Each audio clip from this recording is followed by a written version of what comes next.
tous voir à Inga sera fin mars. Je suis le directeur général du centre de retraitement des minerais, CRM ainsi. Aujourd'hui, vous jouissez de la visite de la ministre de tutelle et donc des mines. Quel est votre sentiment d'entrée de jeu? Un sentiment de joie, un sentiment de gratitude, parce que ça fait très longtemps. Nous sommes là, ça fait presque 3 ans qu'on n'a jamais reçu une telle délégation, qu'on n'a jamais eu un tel honneur, puisque vous voyez, c'est comme on dirait un chantier ici. Depuis que les machines sont là, elles ne tournent pas, il y a une machine en aval qui n'est pas au point, et c'est pour cela qu'elles ne sont pas actives. Vraiment, notre sentiment est de gratitude, pour autant qu'elle a promis qu'elle va s'en occuper pour que cette usine puisse marcher pour le développement socio-économique, non seulement de l'Est, mais aussi de toute la République.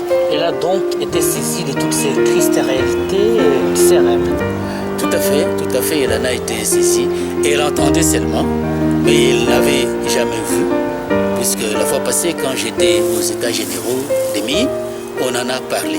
Et elle voulait palper du doigt elle-même cette triste réalité. Et c'est depuis quand le CRM est quelque peu dans une situation d'immobilisme et qui nécessite en profondeur et en urgence la relance? C'est depuis 2015 d'abord qu'on a installé, qu'on a inauguré même. Avec Martin Kabouloulou à l'époque. Avec Martin Kabouloulou qui était là vraiment et qui est venu même inaugurer ici. Mais depuis là, rien n'a été fait. C'est pour cela que nous luttons. Parce que si on doit parler par exemple aujourd'hui de la fraude, si on doit dire qu'il n'y a pas de traçabilité, pourquoi? C'est parce que ce sont des privés qui ont pris le monopole.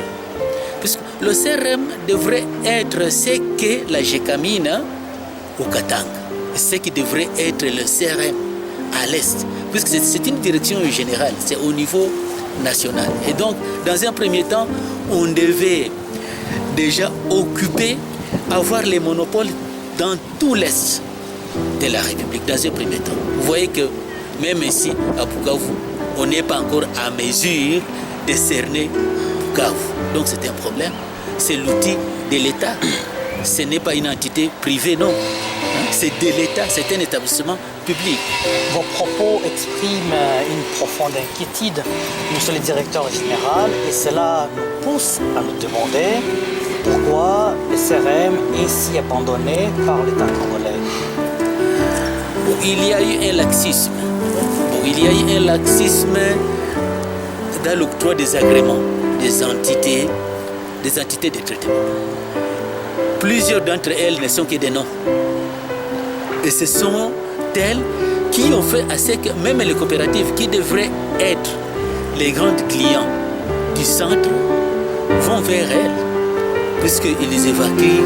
Mais ici, nous luttons pour que les paysans, quand le président de la République parle que la classe moyenne dans le secteur minier doit être une classe des millionnaires, mais il faut qu'il y ait une canalisation.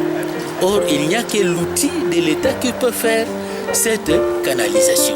Et donc, les artisanaux regroupés au sein des coopératives, c'est ici qu'ils doivent venir. Puisque ici, on ne va pas tricher. On ne va pas tricher.